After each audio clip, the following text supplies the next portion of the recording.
We went to the Brass Knuckles first. Jasper was there. He informed us that Shaky was at the warehouse. The warehouse was what they called it. What it was a collection of small shops inside a mini-mart. It hadn't been used for decades and Shaky had taken it over. We strode up to the main entrance across a mostly deserted car park.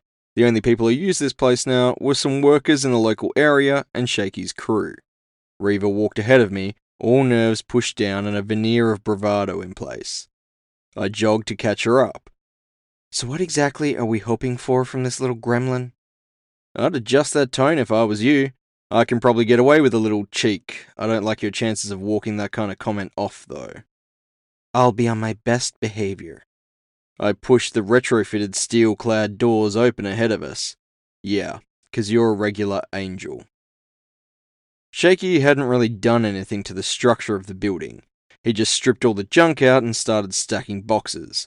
Criminally efficient, if you get me. I hadn't been in here for ages and it looked like he'd been hoarding food and med supplies.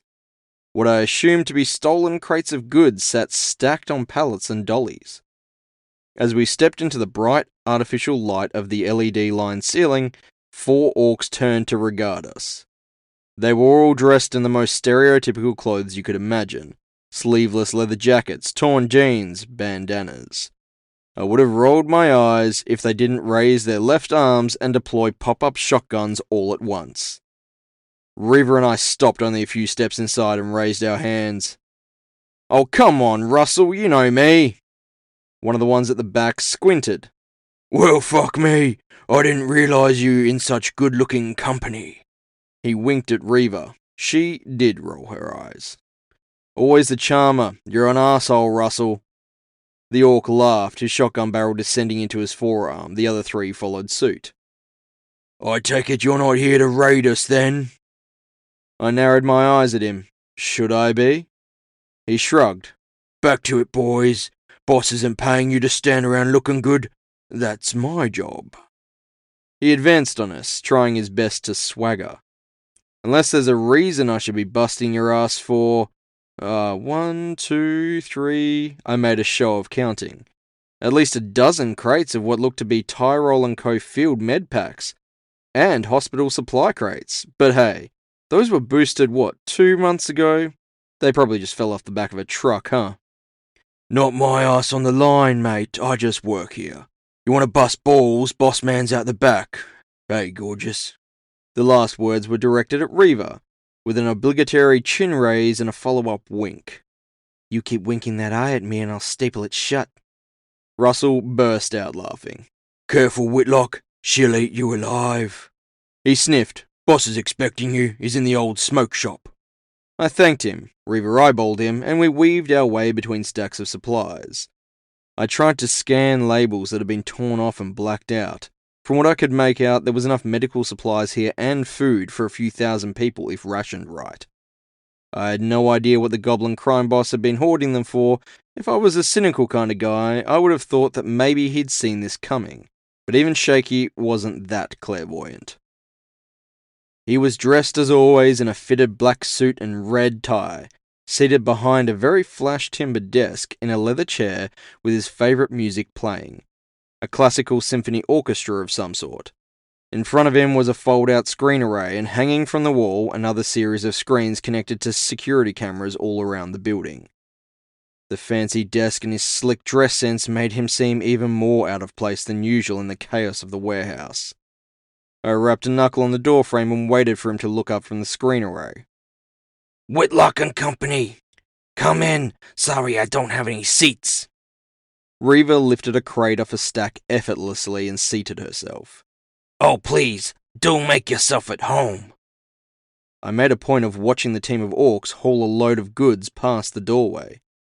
You seem ideally equipped for the current crisis. His expression didn't change, not a single tell. I've been through crises before. I'd be remiss if I hadn't capitalized on opportunities. You never know when you need supplies. I wouldn't trust you if you said you didn't organize the whole thing to capitalize on opportunities. You're just lucky that I know better. I think you're forgetting how much memory loss 60k can buy, boyo. I ground my teeth, feeling my own emotions at that comment, and Reva's too. She behaved better than I expected and didn't say a word. Well, I guess I was the loudmouth out of the two of us. As fun as this is, I was hoping you might have some information on the culprit behind these bombings. All I know is your old buddy ain't as dead as the cops would want us to believe. Yeah, we're aware of that, Reva responded in a mutter. I guess you're shit out of luck then, ain't you, darling? You've seriously got nothing for me. He shrugged. The only thing I know is what's on the news streams. I've been more occupied with getting this shit out to shelters. I glanced around us. At a reasonable price, I expect. He grinned. Can't blame a guy for making a little scratch. I dunno, I reckon I could try, I muttered, popping the lid on a container of antibiotics. Don't let me detain you then, Shaky said, turning back to his screens and giving us a dismissive gesture. Reva got up and exited the old store. I followed after picking up the crate and replacing it. As I was exiting, the goblin spoke up. Actually, there is one thing I heard. Shaky didn't get to finish his sentence. Just as I turned back, the steel-covered doors gave a thunderous boom. We all looked to the security screens to see an armor-clad light truck attempting to ram its way into the building. Friends of yours? He gritted his teeth, looking up at me. Damn Mercs gang! Think they can come in here, knock in my doors, take my shit? Reva craned her neck to see over the crates and look at the rattling double doors. I don't understand. The doors aren't locked. Overeager, I expect, I said in a casual tone. But they could have just walked in. I reckon they wanted to make an entrance. They botched it hard then. Do you two mind? Shaky shot at us. What? Shaky began to vibrate with anger. Don't just stand there. Not my fight, mate. The doors finally gave way. The armoured truck now took up the whole space, its nose modified into the shape of a battering ram. I could just make out the scene from where we stood. Russell and his three buddies rushed past me, guns out and other aggressive augments ready to go. The vehicle pulled back, allowing a big enough space each side for masked and armoured gang members to rush in. Shaky appeared at my side as we exited the old shop in the hallway. The first of the gunfire opened up and the four orcs began to empty their built-in shotguns and all the ammo they had. Cries of pain from the intruders. One of the orcs roared as a bullet caught him through the neck. More gang members poured in through the opening. Not looking good, mate. You better get in there. I didn't make it this far by rushing head first into fights. He grabbed my wrist tight, his long nails digging into my synthetic flesh.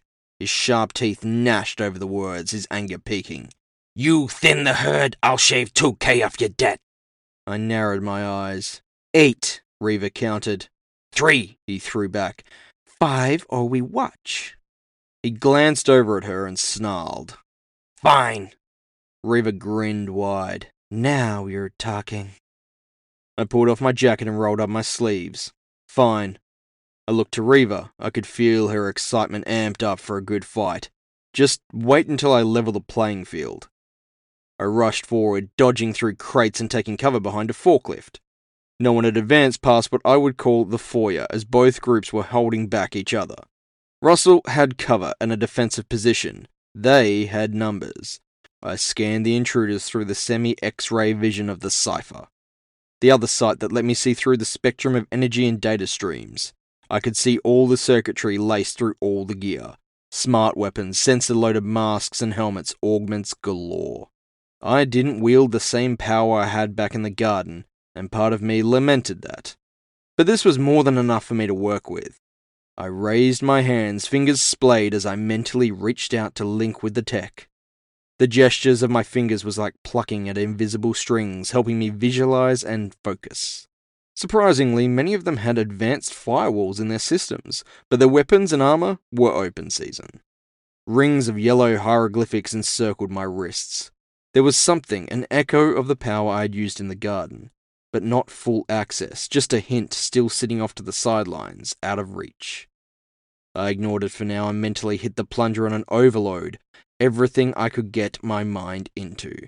At least 8 weapons overloaded and exploded in smoke and sparks. Cries of surprise from the gangsters as they dropped their gear, some even jumping back in shock. Reva hissed words into my ear. I hadn't known she'd been behind me. I was so focused on hacking the equipment. My turn. She didn't wait for the go-ahead. She burst into light speed, her form blurred, activating her speed unit and disappearing from sight. The almost supersonic speed that the Hermes unit granted her taking effect. Before I began to track her movements, 2 of the assailants had hit the deck, their heads at right angles to their bodies. These guys had come equipped for a gunfight. They hadn't expected raw force and invasive hacks. I left her to it as I delved into the mind of the closest gangster. Menus opened up on my virtual screen. I set programs in motion, my personal code beginning to scroll over my vision. I took the path of least resistance, targeting the weak points in his system regardless of what they were. The red optics that had replaced his eyes flashed a bright crimson, then went dim. He stumbled about, lost in the darkness as my burn virus was left to upload behind a Trojan masquerading as a reboot program for his optics. I moved on to the next one, taking a moment to glance around. Reva was now behind a stack of crates, but another 2 were down. Russell and the 2 surviving orcs still exchanged fire. I could just make out bullet wounds on the lead orc's chest, his subdermal armor holding up to the small caliber fire. For now. My attention turned to my next victim. I was halfway through navigating my way through a rather advanced firewall for such a basic punk when I had a flashback to only a couple of nights ago. A burst of fire wiped across the enemy. Nope, not a flashback. The goblin had decided to enter the fray. I couldn't help but laugh out loud. About fucking time! He had snuck around the side and hit them from their blind spot. They clawed at their armor and clothing as melted fabric and plastics melded together and scorched their skin beneath. I knew Shaky had limited augmentations. Goblins didn't have much spare room under the bonnet to add upgrades. But the speed at which he crossed the floor had to be augment-assisted, or I was just a monkey in jeans. One arm was folded back into a long katana-style blade now in its place. The other held a pilot light for his flamethrower. He lashed out with precision attacks, shearing armor, flesh, and bone. The blade jutting from his arm, glowing red-hot. He was like a crazed demon as he spun and leapt from side to side, avoiding the gunfire. Reva advanced again, burning through her second burst of speed and leveling 3 more of the invaders before taking cover behind the forklift with me. "These guys are amateurs," she said, catching her breath. A scream and another one hit the deck. I just made it through their firewall and overloaded their system. I don't know, some of them have lasted at least a minute. One of the doors hanging by what was left of the hinges clattered to the floor as a hulking brute, part troll, part mech suit, forced his way through the opening. "I spoke too soon," Reva said. "That one's on me." He was huge, his natural bulk accentuated by the black mech suit he wore. It covered his whole body. "Don't damage the goods, you fucking idiots!" A riot shield almost as big as him folded out from his forearm as he flourished a huge axe. Electrified spikes protruded from the blade, arcing miniaturized lightning. Oh, fuck off. As if the armor he was wearing wasn't beefy enough, this bastard would survive an RPG behind that thing. Shaky closed in on the Hulk. For such a big bastard, he was quick. He swung and changed directions fast, the axe and the shield moving in a blur. Even the goblin was having trouble, only managing to cut chips and chunks off the shield and limbs. His blade was only getting so deep, though. I heard a clank from the orcs. Turning, I saw them setting up a minigun on a tripod. Russell swung it around, aimed it straight at the big guy, and opened fire. Shaky fell back to cover as the troll hunkered down behind his shield. Those that couldn't get behind him or out the door were cut down in a spray of bullets and ricochet. "Any bright ideas on how to deal with that?" Reva asked, hands over her ears. The yellow rings of hieroglyphs already spun around my hands as I tried to invade his system. I was astounded by the high-quality security systems he had in place. He was void of any tech, the troll himself, but his suit and gear were amazing feats of engineering and programming. I shook my head. This is going to take me a hot minute. The minigun clicked on empty chambers and spun down. "We might not have a hot minute." The troll lifted the shield from the floor, and charged Russell and his armament. The orc, all out of shells and his built-in shotgun, lifted a big-bore revolver from a holster at his side and a bowie knife from in his vest. He caught the shield as they collided. The only other surviving orc rushed in. I saw the programming language before the attack happened. The shield emitted a shockwave that threw Russell off his feet. At the same time, the troll spun to the side and sunk the axe blade deep into the other orc's ribs. As if that wasn't effective enough, it unleashed a burst of electricity. The orc screamed as his body convulsed and burned. A massive foot, assisted by the mech suit, kicked out, dislodging the orc and sending him splayed onto the ground. I redoubled my efforts. Reva crouched, ready to dash in. I reached out and grabbed her wrist. Hold them back. I nodded to the door, where the surviving members had decided to re-enter the building. It wouldn't be long before they backed up their heavy hitter. Reva vaulted the crates, taking them by surprise, all their attention on the troll. She deployed one of her forearm shields and deflected a few shots before she engaged them on her terms. Russell got to his feet, closing on the big guy while his back was turned, and unloaded 4 rounds from the big bore into the side of the troll's head. The force from the rounds knocked him. He spun around, the last 2 rounds pinging off his shield. Movement from the crates. Shaky reappeared, sword glowing almost white-hot. He emptied what was left of his fire. Then, appearing out of the flames like a phoenix, he landed atop the troll, barely keeping his balance. He quickly sunk the sword deep into the armor, and the troll screamed in pain. The blade had gone in on the pauldron, and no doubt lodged in his shoulder beneath, maybe even making it into the chest. I knew trolls, though. It took more than that to put them down. They'd been bred for war, after all. Damn it. I needed to shut that suit down, and fast. One of the big drawbacks with augmentations was overdoing it. If you went too heavy into the tech or software, it started to affect your brain. Your body couldn't handle too much either. It would eventually reject the gear. It was why so much exterior equipment was loaded with circuitry. If all you had to do was maintain a link, you could shut it on and off. It was less risky and almost as good. This guy had decided to sink all his best kit into that suit and axe. That included firewalls. It felt like I'd been pulling at threads forever. My own code overran that of the suit as my magic blended effortlessly with the tech. I wasn't having it all my own way though, even now. I risked a glance to Reva where she plugged the door, knocking down gangers with precision and speed.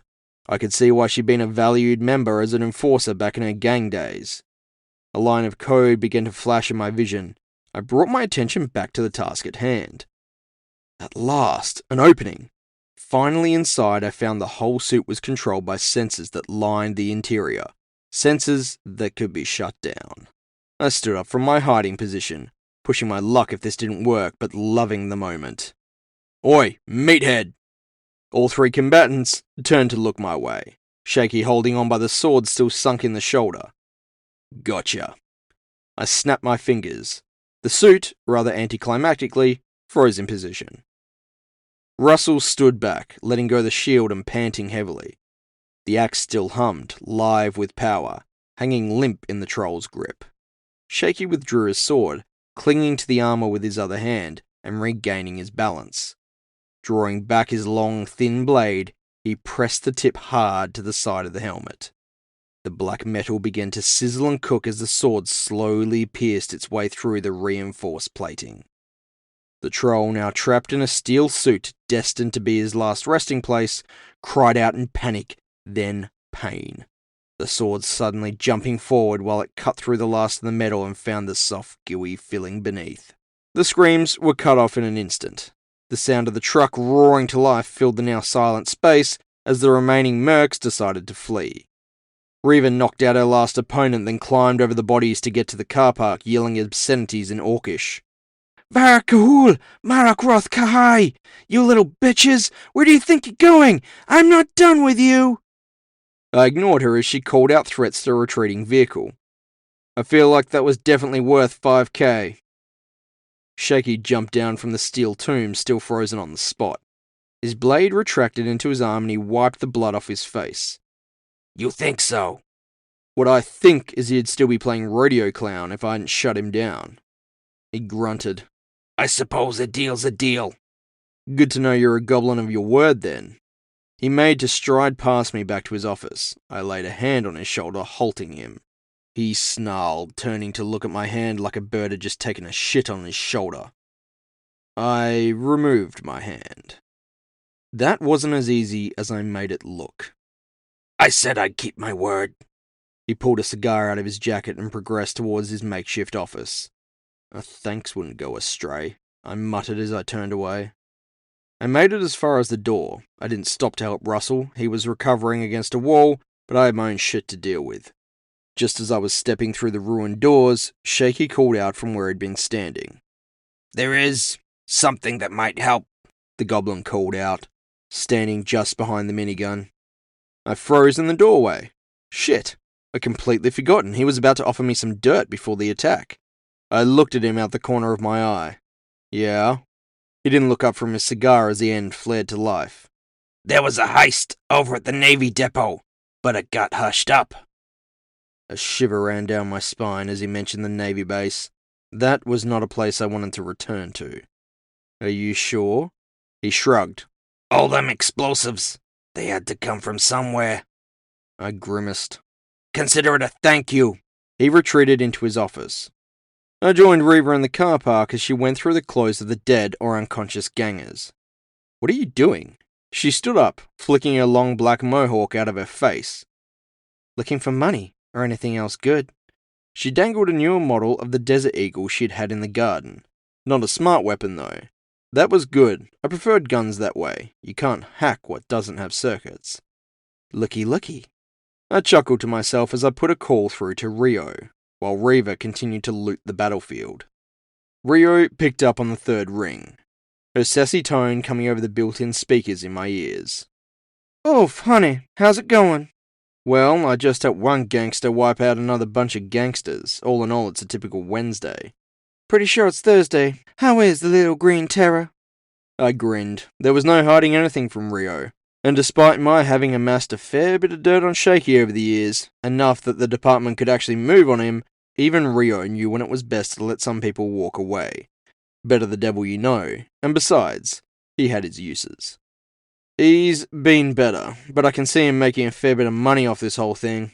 If anyone's gonna cut the cream off the top, it'll be him. Oh yeah. Reva pulled a bowie knife from one of the bodies and inspected it. That the other green machine?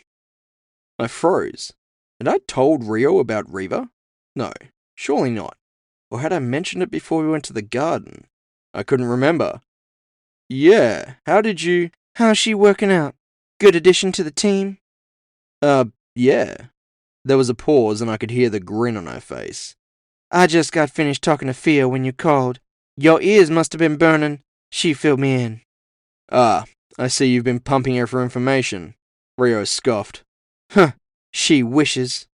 What else did she tell you? Sierra? Yeah, honey, I'd step carefully there. She's as twisted as a corkscrew. You got anything solid on her? I asked, not really expecting much. Bits and pieces, but nothing juicy. Not on my level or department. That's what Fia was asking me. What we do know, she's already dug up since she left home. That didn't surprise me at all. Fia was one of the best sifters in the city. If the information was there, she'd find it sooner or later. Oh, and by the way, I want to report on those witches down in that hellhole. I'll sort it out when I get back, I promised. So, what'd you want me for anyway? The Navy base. I need an invite. There's been a recent break-in there. Could have been the explosives. She sucked in air through her teeth. I'll see what I can do. I didn't even hear about that. That means they're trying to keep it internal. A thought occurred to me. You think they'd hire their own hunter? She paused. Possible. Leave it with me, honey. I'll call you back. I thanked her and she hung up. Reva saw I was finished and returned with her ill-gotten gains. She held up her loot for me to see like a kid who had just won big at a fairground. Check it out. Got me a new gun, couple of knives, and a pair of gloves. I grinned. Well, I'm glad you feel it was worth it. She leant in and gave me a kiss. You sure know how to show a girl a good time. I put an arm around her waist as I guided her back to the car. I just wish we had a bit more time for me to show you anything other than combat. Don't panic, hero boy. I'm not going anywhere. I looked up at the cityscape visible from the car park, to where the buildings still smoked and emergency craft littered the sky. I finally meet a nice girl and there's a terror attack. It's always something. Thank you for listening to Cyphers Edge. Subscribe so as not to miss future episodes. New episodes uploaded every second Saturday. Script and narration by JJ Brandis. Music was provided by Cale McLeish. Copyright JJ Brandis 2025.